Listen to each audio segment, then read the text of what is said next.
Hello everyone, I'm back. Let's introduce myself first. My name is Deepak Lal. Please subscribe my channel if you're not subscribed till now. चलिए इस video को start करते हैं। इस video में मैं आपसे डिस्कस करने वाला हूँ कॉस्ट ऑफ मटेरियल, और ये cost of material cost accounting का एक पार्ट है। और ये वीडियो मैंने प्रेजेंट किया है उन बच्चों के लिए जो लोग वेस्ट बंगाल बोर्ड में हैं या central board of secondary education Indian school certificate में है, आईएससी में है, national institute of open school में है, इग्नू में है, यदि वो बीकॉम कर रहे हैं, चाहे वो आर्ट्स, चाहे वो जनरल हो या ऑनर्स हो, उन सभी बच्चों के लिए मैं ये वीडियो लेके आया हूँ। तो चलिए हम लोग डायरेक्टली चलते हैं टॉपिक पे, और इस वीडियो में हम लोग डिस्कस करने वाले हैं एमसीक्यू और उसके साथ साथ कुछ इम्पॉर्टेंट एस्पेक्ट। तो सबसे पहला क्वेश्चन यहाँ पे हमारे पास है, stock of raw material is used in this type of assets for an entity.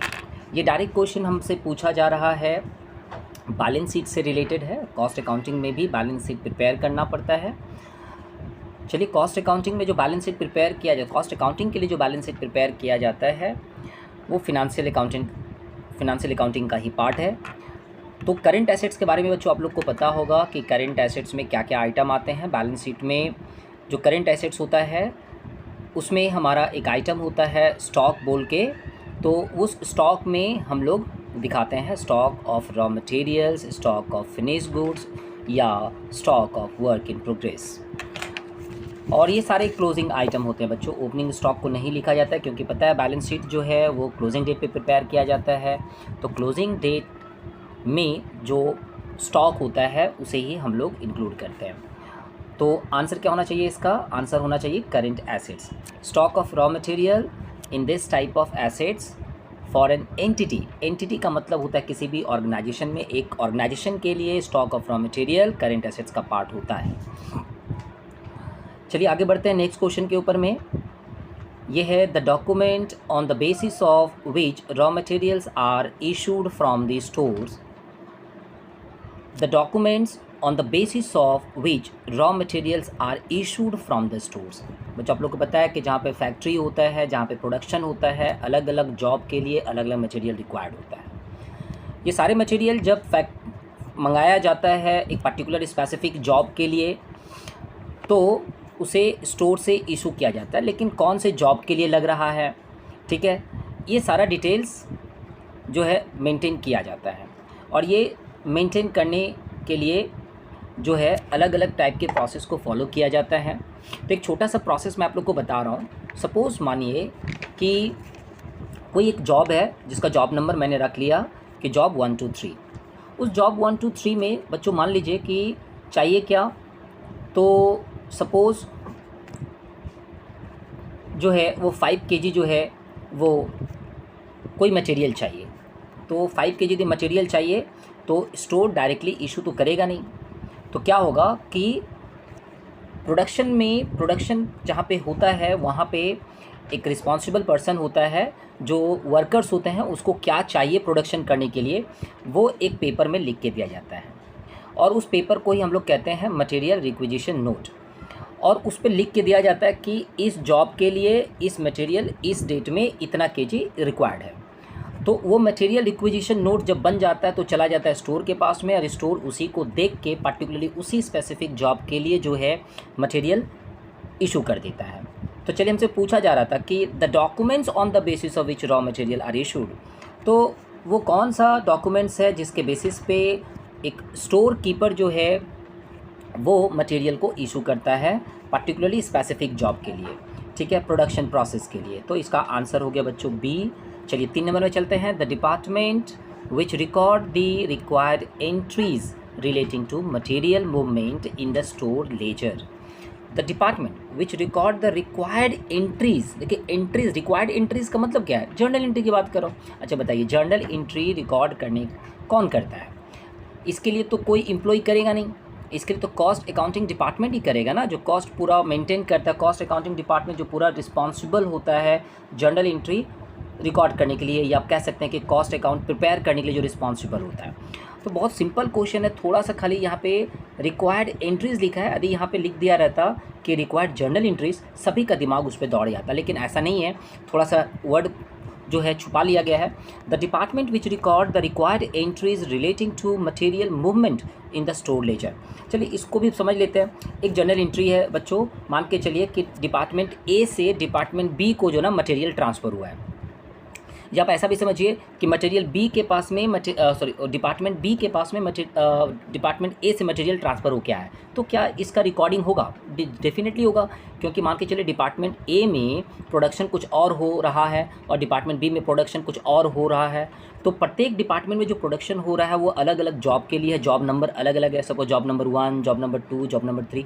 बच्चों याद होगा एक साउथ का मूवी है VIP, उसमें एक बोर्ड लिख के जो है ना सबको वेट करते हैं, VIP इंजीनियर्स जो एक मूवी है, तो उसमें क्या ना वो पहले लिखते हैं, चलिए पहला जॉब मिल गया हमको, अब 1 लिखते हैं, है ना। तो 1 कैसे होता है? जॉब नंबर 1 के लिए अब क्या क्या मटेरियल लगेगा वो सारे चीज़ प्रिपेयर किया जाता है। तो अलग अलग डिपार्टमेंट में यदि मटेरियल ट्रांसफ़र हो रहा है तो उसका जॉब नंबर अलग होगा, इसलिए उसका एंट्री करना ज़रूरी होता है। कॉस्ट अकाउंटिंग डिपार्टमेंट इसका पूरा ख्याल रखता है कि कैसे अकाउंटिंग एंट्रीज़ को मेंटेन किया जाए। चलिए 4 नंबर में चलते हैं। The department which prepares the bill of material.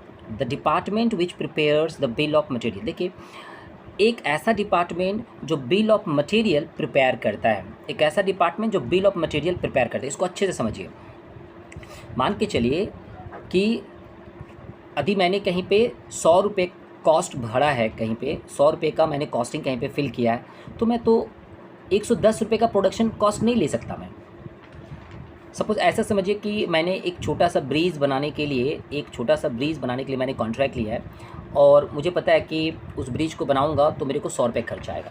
मैंने 100 रुपये का फिल कर दिया, लेकिन जब मटेरियल खरीदने यदि मैं जाऊँ तो क्या 110 का बना सकता हूँ? ऐसा पॉसिबल नहीं है, तो मेरे को लॉस हो जाएगा।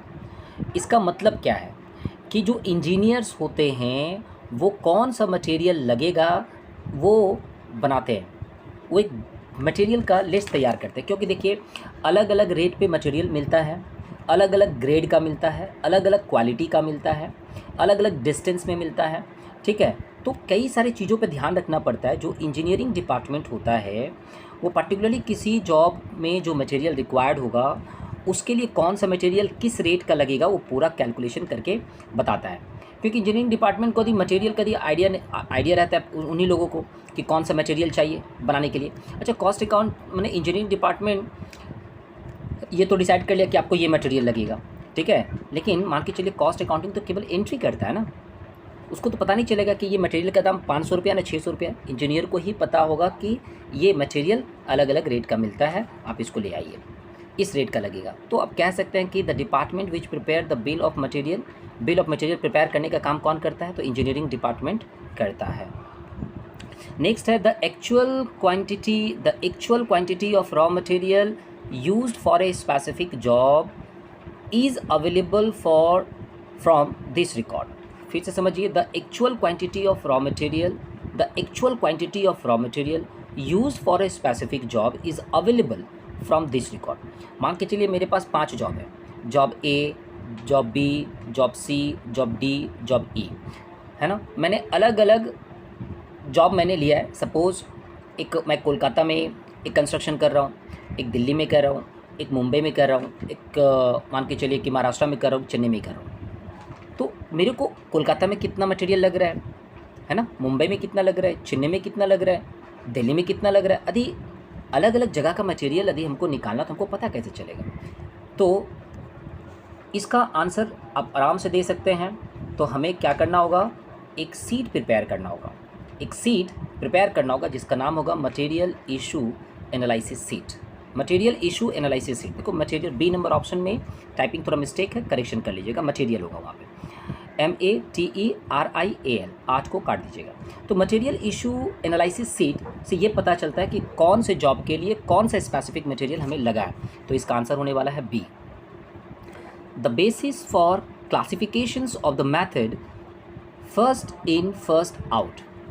The basis of classification of method first in first out का मतलब क्या होता है बच्चों कि पुराना माल पहले बिकेगा, नया माल बाद में बिकेगा। फर्स्ट इन फर्स्ट आउट का मतलब बच्चों पुराना माल पहले बिकेगा, नया माल बाद में बिकेगा, पुराना माल पहले बिकेगा। देखिए जितने भी फ्रेश आइटम होते हैं, जो सड़ने वाले गलने वाले आइटम होते हैं, उसमें इस प्रकार का आइटम लगाते हैं। देखिए वेजिटेबल मार्केट में जाइए, आप फ्रूट मार्केट में जाइए, मिल्क से बने प्रोडक्ट वाले मार्केट में जाइए, क्या होता है फर्स्ट इन फर्स्ट आउट। ऐसा नहीं है कि जो पहले ताज़ा ताज़ा है उसी को पहले भेज देंगे, तो फिर क्या होगा, पुराना वाला माल तो और जल्दी सड़ जाएगा। फर्स्ट इन फर्स्ट आउट का एक अपना कॉन्सेप्ट होता है। The basis of classification of method first in first out, ऐसे समझिए। लेकिन ये जो मैथड है फर्स्ट इन फर्स्ट आउट, ये जो मेथड है, इस मेथड को हम लोग यूज़ करते हैं, उसका भी एक और बेसिस है। तो ये क्या होना चाहिए, तो सबसे पहला चीज़ है कॉस्ट प्राइस, कीमत को ध्यान में रख के फर्स्ट इन फर्स्ट आउट जो है ये चेक किया जाता है। फर्स्ट इन फर्स्ट आउट कीमत, 6 नंबर का आंसर क्या है, कॉस्ट प्राइस। कॉस्ट प्राइस को देख के फर्स्ट इन फर्स्ट आउट को फॉलो किया जाता है। 7 नंबर में चलिए, the material first which have been received first followed in, the material first which have been received first followed in. तो 7 नंबर का आंसर क्या देंगे बच्चों आप लोग। चलिए अभी मैं डिस्कस कर रहा था, जो मटेरियल पहले आएगा पहले उसको फॉलो करेंगे, तो फर्स्ट इन फर्स्ट आउट, तो first in first out method. Option number A is the correct answer, option number A is correct answer. चलिए 8 नंबर में, the method which is suitable eight the time of increase in the price of raw material, the method which is suitable eight the time of increase in the price of raw material. देखिए यदि आपका material का price यदि ज़्यादा हो जा रहा है, मटेरियल मान के चलिए 5 तारीख को मटेरियल मंगाया 10 रुपया, 6 तारीख को मंगाया 11 रुपया, 7 तारीख को मंगाया 12 रुपया, यदि इस तरह से यदि प्राइस में राइज यदि हो रहा है तो क्या करना होगा हम लोगों को, लास्ट इन फर्स्ट आउट, मतलब सस्ता माल को रहने दीजिए, महंगा माल को पहले आउट कीजिए। पसंद में आया, last in first out. Option number C, क्या होता है कि जो मार्केट में जो मटेरियल महंगा है उसको पहले निकाल दीजिए, सस्ता माल को रोक के रखिए, ठीक है। तो इस तरह का मैथड हम लोग फॉलो करते हैं। The method which is suitable eight the time of increase in the price of raw material, तो यदि प्राइस बढ़ रहा है तो बढ़ा हुआ दाम को पहले बेचिए, पुराने वाले मटेरियल को पास में रखिए, last in first out. Next है आपका that method which is appropriated eight the time of falling prices, that method which is appropriate at the time of falling prices. मान के चलिए पहले 10 रुपये का दाम था, अब 9 रुपया हो गया, अब 8 रुपया हो गया, अब 7 रुपया हो गया, प्राइस अधिक कमता हुआ जाए तो आप क्या करेंगे। 9 नंबर का आंसर आपको देना है, क्या करेंगे, तो आप जो है पुराना माल पहले बेचेंगे, है ना, फर्स्ट इन फर्स्ट आउट, मतलब महंगा वाला माल पहले बेचिए, सस्ता वाला माल रखिए अपने पास में। तो लास्ट इन फर्स्ट आउट है ना, ए नंबर। तो 9 का आंसर क्या देने वाला बच्चों, 9 का आंसर क्या होने वाला है, चलिए देखिए 9 का आंसर क्या होने वाला है, that method which is appropriate at the time of falling of prices. जी हाँ, प्राइस यदि घट रहा है तो क्या होना चाहिए, 9 का आंसर हम लोग देने वाले हैं फर्स्ट इन फर्स्ट आउट। अच्छा, फर्स्ट इन फर्स्ट आउट क्यों बच्चों, मैंने बोला ना पुराना माल महंगा है, नया माल सस्ता है, पुराना माल महंगा है, नया माल सस्ता है, तो आप क्या करेंगे, पुराना माल को पहले आप कर देंगे इशू। तो मुझे लग रहा है यहाँ पे फर्स्ट इन फर्स्ट आउट हो जाना चाहिए मैथड, और 9 का सी करेक्ट आंसर है, ठीक है, फर्स्ट इन फर्स्ट आउट, क्योंकि जो फर्स्ट इन हुआ है वो महंगा है और जो लास्ट में इन हुआ वो सस्ता है, तो महंगा वाला पहले निकालेंगे, फर्स्ट इन फर्स्ट आउट, 9 का सी। Number 10, if the actual quantity of material is found less as compare to record raw material in the books then it is called, if the actual quantity of material is found less, ठीक है, if the actual quantity of material is found less as compare to record new material in the books then it is called. बहुत technical question है बच्चों, ध्यान से पढ़ के answer दीजिएगा इसका।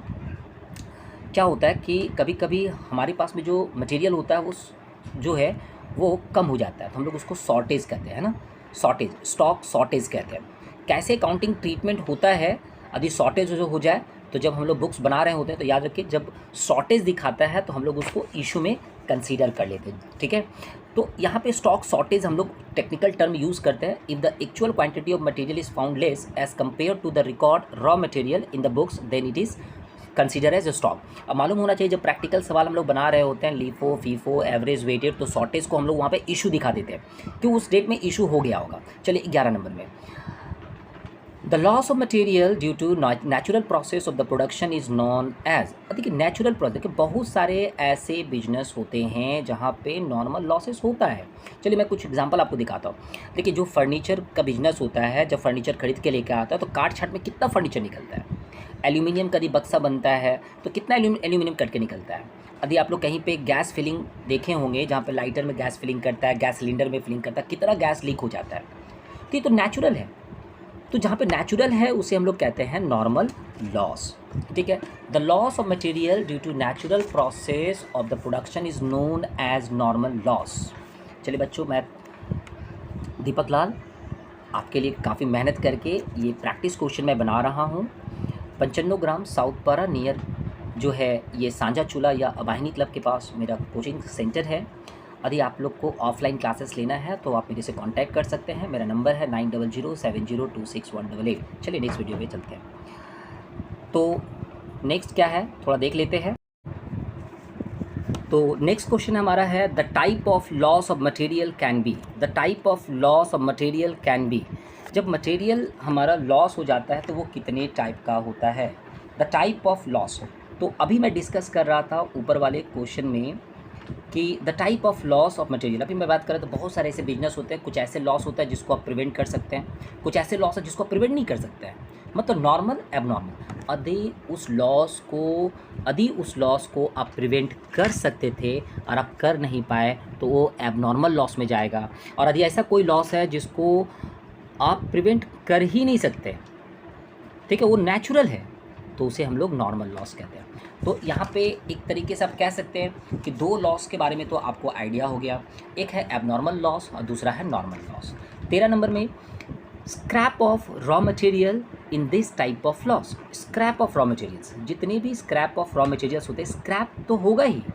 तो नॉर्मल यदि बिजनेस है जहाँ पे स्क्रैप बचेगा तो उसको नॉर्मल लॉस में करेंगे, स्क्रैप को नॉर्मल लॉस में कंसीडर करेंगे इसको। ठीक है। 13 नंबर, कुछ ऐसे बिजनेस होते हैं जहाँ पे स्क्रैप होता है, स्क्रैप बचता है, ठीक है, तो हम लोग उसको कहते हैं normal loss. Usually following number of copies of store requisition is prepared. Usually following of copies of store requisition is prepared. तो स्टोर रिक्विजिशन किसके द्वारा बनाया जाता है और कितने टाइप का होता है। तो चलिए इसका आंसर चेक करते हैं। तो आप लोग भी मन में सोच लीजिए क्या होने वाला है इसका आंसर, बताइए। चलिए सोच लिया आपने। तो 3 कॉपी प्रिपेयर होते हैं इसके, ठीक है। तो usually following number of copies store requisition it is prepare. Store requisition का 3 कॉपी प्रिपेयर हो गया। पहला कॉपी तो सोचिए कि अकाउंटिंग डिपार्टमेंट में भेजना होगा, दूसरा कॉपी आपके पास अपने पास रखना होगा, और तीसरा कॉपी जो है जिस डिपार्टमेंट में आप इशू करके भेज रहे हैं, तो स्टोर रिक्विजिशन हो गया। तो 3 कॉपी, एक रिक्विजिशन पे 3 कॉपी प्रिपेयर हो रहा है और तीनों कॉपी का डिटेल्स मैंने आपको बता दिया। The documents in which the shopkeeper recorded the details information available at the material requisition is. The documents in which the shopkeeper record the details information, ठीक है, available at the material requisition is. तो चलिए 15 का answer होने वाला है B, been card, ठीक है। The documents in which the shopkeeper record the details information available at the material requisition is, तो ये है bin card. The store keeper gives the following documents after receiving the material in the store. The store keeper gives the following documents after giving the material in the store. तो 16 का answer क्या होने वाला है, 16 का answer क्या होने वाला है, क्वेश्चन पढ़िए। The store keeper gives the following documents after receiving the material in the store. तो एक मटेरियल रिसीव्ड नोट देगा बच्चों। मान के चलिए कि मैं ही बैठा रहता और मेरे को कोई मटेरियल ला के दे रहा है, तो वो आदमी मेरे को दे कर चला जाएगा, कल मैं बोलूँगा आपने नहीं दिया, तो क्या होगा। इसका मतलब है मटेरियल रिसीव्ड नोट मुझे बना के देना होगा। The store keeper gives the following documents after receiving the material note. यदि कोई भी स्टोर में जो वहाँ पे बैठा है, जो मटेरियल रिसीव कर रहा है, तो उसको एक रिसीव्ड नोट देना होगा। Option number B. A list is required to be prepared for the necessary materials to be used to complete a particular job or process. This list is known as। A list is required to be prepared for necessary materials to be used to complete a particular job or process. पता है ये? तो एक मुझे prepare करना होगा कि एक पर्टिकुलरली जॉब को कंप्लीट करने के लिए कौन कौन सा मटेरियल का ज़रूरत है, तो उसे कहते हैं बिल ऑफ मटेरियल। क्या कहते हैं? Bill of material prepared by engineering department. तो ये भी हमारा क्वेश्चन हो गया। चलिए नेक्स्ट क्वेश्चन की ओर आगे बढ़ते हैं, और नेक्स्ट क्वेश्चन हमारा है the department which prepare the requisition note. The department which prepare the requisition note is production department. एक प्रोडक्शन डिपार्टमेंट ये डिसाइड करता है, जैसे A production department, B production department, C production department, अलग अलग production department ये decide करता है कि उसको किस प्रकार का मटेरियल चाहिए, उसे किस प्रकार का मटेरियल चाहिए। तो कौन प्रिपेयर करता है ये? तो ये प्रिपेयर करता है production department. Option B is the correct answer.